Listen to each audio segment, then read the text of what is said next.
할렐루야. 153 저녁기도에 오신 여러분들을 주님의 이름으로 환영하고 축복합니다. 오늘도 귀한 저녁기도의 시간 동안 오늘 하루를 되짚어보며 하나님 앞에서 우리들의 삶을 점검해보고 또 하나님의 말씀 가운데서 주시는 주님의 그 결단해야 될 것들을 결단하는 귀한 은혜의 시간이 되기를 간절히 소원하고요. 또한 우리들이 간구하는 기도 제목 가운데 하나님이 함께 하시는 은혜가 있게 되기를 간절히 소망하는 마음으로 우리 같이 기도에 참석했으면 좋겠습니다. 먼저 하나님의 말씀 보도록 합니다. 마태복음 2장 1절에서 3절 말씀까지 보도록 하겠습니다. 마태복음 2장 1절에서 3절 말씀입니다. 우리 같이 한 목소리로 다 함께 같이 봉독하겠습니다. 시작. 헤롯 때에 예수께서 유대 베들레헴에서 나심에 동방으로부터 박사들이 예루살렘에 이르러 말하되 유대인의 왕으로 나시니가 어디 계시냐? 우리가 동방에서 그 별을 보고 그에게 경배하러 왔노라 하니 헤롯 왕과 온 예루살렘이 듣고 소동한지라. 아멘. 우리가 인생을 살다 보면요, 어떤 포지션, 즉 자리에 합당한 사람을 보면요, 굉장히 여유로운 모습을 보게 되어집니다. 그리고 주변 사람들에게 그런 사람들에게는 어떤 신뢰감을 안겨주고 또 평안하게 행동하고 또 그 사람 자체가 인격적으로 보일 때가 많이 있다라는 것이죠. 반면에 그 자리에 합당하지 않는 사람이 그 자리에 앉아 있다가 보면 주변 사람들에게 신뢰를 주지 못할 뿐만 아니라 여러 사람들을 불편하게 만든다라는 것입니다. 예를 들면 실력은 없는데 높은 자리에 오른 사람이 있다고 하면 그는 그 자리를 지키기 위해서 주변의 많은 사람들을 괴롭게 할 것이고 또 힘겹게 할 것입니다. 조선시대에 자신의 조카를 폐위시키고 왕의 자리에 올렸던 세조를 보면 그가 얼마나 포악하고 또 흉폭한 짓을 저질렀는지 우리들이 역사를 통해서 잘 알고 있지 않습니까? 그는 수양대군이었다가 조카를 폐위시키고 왕위에 올라서 세조가 되었습니다. 기왕에 왕이 되었음에도 불구하고 그는 조카를 죽이고 결국은 조카를 죽이고 말지요.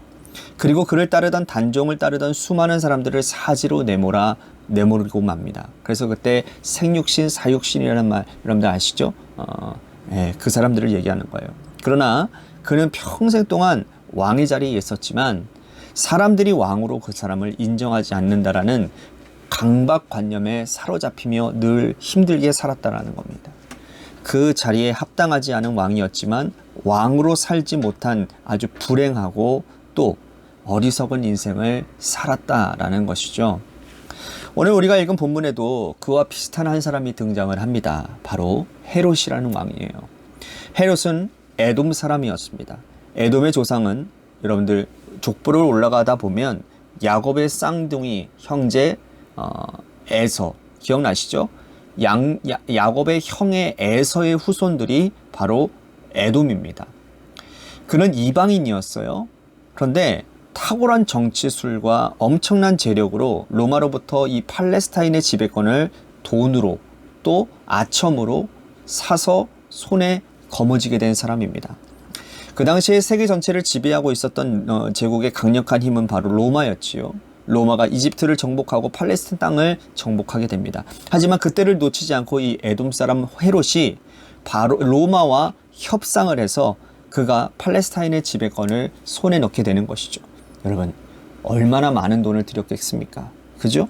이렇게 자리에 합당한 사람은 아니었지만 이 팔레스타인을 실질적으로 지배하고 있었던 지배 권력이었다는 겁니다. 그는 왕으로서 자부심을 가지고 살았지만 그러나 마음 한구석에서는 그는 실질적인 왕이 아니라는 컴플렉스에 시달리고 있었다는 겁니다. 그도 그럴 것이 유대인들은요, 이때 당시에 이 헤롯 왕을 굉장히 어떻게 될까 무시를 했습니다. 왕 취급을 하지 않았다라는 겁니다. 종교 지도자들도 마찬가지죠 말이죠. 그러니 얼마나 겉으로는 그냥 섬기는 척하지만 그 속내는 무시하는 것들이 왜 안 보이겠습니까? 그러니 굉장히 컴플렉스에 시달리게 되었던 것이죠. 그러던 차에 어떠한 불길한 손님이 나타나게 됩니다. 자, 1절 말씀 보십시오. 헤롯 왕 때에 예수께서 유대 예루살렘에서 나심에 동방으로부터 박사들이 예루살렘에 이르러 말하되, 동방에서부터 온 박사들이 왕에게 말을 하는 겁니다. 왕이 나셨습니다. 그리고서는 예수가 나신 곳이 어디냐고 헤롯에게 묻는 거예요. 그리고 헤롯에게 이렇게 질문을 합니다. 보십시오. 2절과 3절 말씀 보세요. 유대인의 왕으로서 나신 이가 어디 계시냐? 우리가 동방에서 그의 별을 보고 그에게 경배하러 왔노라 하니 헤롯 왕과 온 예루살렘이 듣고 소동한지라. 헤롯과 온 예루살렘이 왜 소동하고 난리가 났을까요? 그가 왕인데, 내가 왕인데 다른 왕이 났다고 하니 여러분, 이 이야기를 듣고 안 놀랄 사람이 어디 있겠습니까? 실제로 그가 진짜 왕이었다면 도대체 이것이 어떻게 된 일인지 조사해보라고 그들을 앞장세워서 가서 제대로 살펴봐야 될 것 아니겠습니까? 하지만 그가 소동하고 불안해하고 온 예루살렘이 야단법석이 난 이유는 그의 마음으로부터 스스로도 나는 진짜 왕이 아니라고 생각하고 있기 때문이라는 거죠. 돈으로 산 왕이었고 권력을 찬탈한 사람이었지 나는 진짜 왕이 아니라는 불안감이 소동케 하고 불편하게 만들었다라는 겁니다. 그는 이방인이었지만 유대인들의 내려오는 메시아 대망 사상을 너무나도 잘 알고 있었습니다. 약 700여 년 전부터 이사야 선지자가 예언한 그 시절부터 메시아가 올 것이고 메시아가 오시면 이러한 일들이 일어나게 될 것이고 많은 사람들은 메시아를 기다리고 소망한다는 사실을 헤롯은 잘 알고 있었어요. 그래서 그런 율법학자 서기관들을 불러 모아서 메시아가 나타나면 어디에서 나타날 것이냐고 묻습니다. 사람들은 그에게 유대 땅 베들레헴에서 나타날 것이라고 성경을 인용해가며 설명해 주었습니다. 그러자 그는 동방박사를 불러서 나도 가서 경배할 터이니 어디서 났는지 정확하게 나에게 좀 알려달라라고 말을 합니다. 자, 7절과 8절 말씀 보십시오. 이에 헤롯이 가만히 박사들을 불러 별이 나타난 때를 자세히 묻고 예루살렘으로 보내며 이르되 가서 아기에게 대하여 자세히 알아보고 찾거든 내게 고하여 나도 가서 그에게 경배하게 하라. 그땐 이렇게 말했지만 속셈은 뭡니까? 찾아서 그 아기 예수를 죽이려고 하는 것이죠. 예수님이 이 땅에 태어나자마자 위기에 처합니다. 하지만 걱정할 필요가 없는 거예요. 진짜 왕이신 예수님은 하나님께서 보호하시기 때문입니다.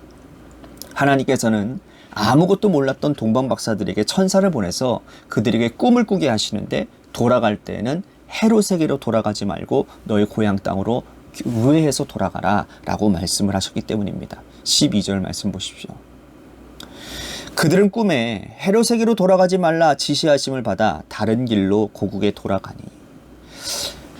하나님은 이렇게만 예수님을 지킨 것이 아니었습니다. 예수님의 부모에게도 나타나셔서 말씀을 해요. 즉은즉시 애굽으로 내려가라.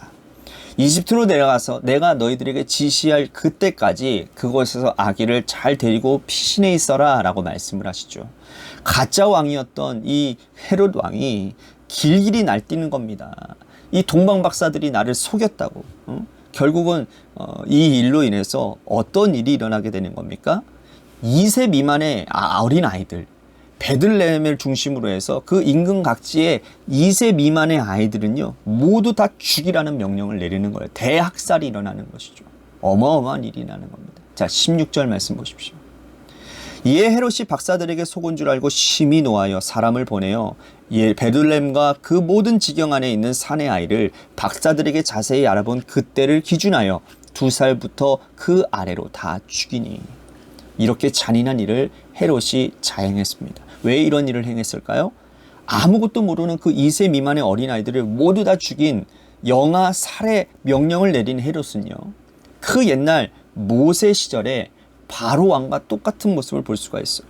진짜 왕이 아닌 가짜였기 때문에 그의 신분이 하나님께 임명받은 혹은 백성들에게 권위를 부여받은 왕이 아니었기 때문에 그는 늘 불안할 수밖에 없었고 불편한 마음으로 결국은 수많은 영아들을 살해하는 이러한 흉폭한 짓을 저지르고 말았다라는 겁니다.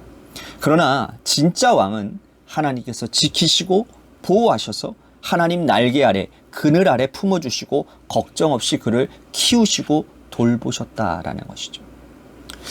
우린 이런 하나님의 말씀을 들으면서 한번 곰곰이 생각해 봤으면 좋겠습니다. 나의 신분의 자리는 무엇인가? 나의 신분의 자리. 과연 나는 오늘 진짜로 살고 있는가? 사람들은 흔히 착각을 하고 있습니다. 우리가 사회적으로 가진 신분, 또 내가 직장에서 일하고 있는 일터, 그 직책이 나의 진짜 신분이라고 생각을 해요. 그런데 그것은 사실 나를 둘러싼 껍데기일 뿐이지 진짜 신분은 절대로 아닌 것입니다. 옷을 갈아입는 것처럼 내가 가지고 있는 직업이나 사람들이 나를 부르는 호칭은 언제든지 바뀔 수 있고 언제든지 갈아입을 수가 있는 것이죠. 예를 들면 제가 교회에서는 목사예요. 근데 집에서는 저는 목사님이라고 부르기보다는 우리 아이들이 저에게 뭐라고 부릅니까? 네. 아빠라고 부르지 않습니까? 제 아내는요, 목사님이라고 부를 때도 있지만 대부분이 다 여보라고 부른단 말이죠. 또 제가 밖으로 나갈 때면 저 모르는 사람에게 저보고 목사님이라고 합니까? 뭐 생긴 게 목사님처럼 생겼다면 목사님이라고 부르겠지만 그러나 아직 뭐 그런 목사님의 풍채가 잘 드러나진 않는 것 같습니다. 삼촌 이런 말을 제일 많이 듣고요. 아저씨라는 초등학생들에게는 상처받는 그런 말들을 많이 들었습니다. 아저씨. 그런 거예요. 그죠? 우리들은 언제든지 호칭들이 바뀔 수가 있는 것입니다. 그걸 진짜라고 생각한다면 우리는 허상을 붙들고 살고 있는 것입니다. 변함없이 진짜인 것은 내가 하나님의 자녀라는 사실, 하나님께서 나를 위해 독생자 예수 그리스도를 보내주시고 하나님의 자녀로 인치심을 받았다라는 이 변함없는 나의 진짜 신분, 이것밖에는 우리들이 붙들고 갈 신분이 없다라는 것입니다. 이 신분 위에 우리는 집을 지어야 되는 거예요. 하나님의 자녀라는 절대적인 신분 위에 직업도 가져야 되고 하나님의 자녀라는 절대 신분 위에 일터도 가지고 사람들과의 관계성을 가지고 살아가야 우리는 세상 가운데서도 이 정체성을 잃어버리지 않는 안전함을 경험할 수 있다라는 것입니다.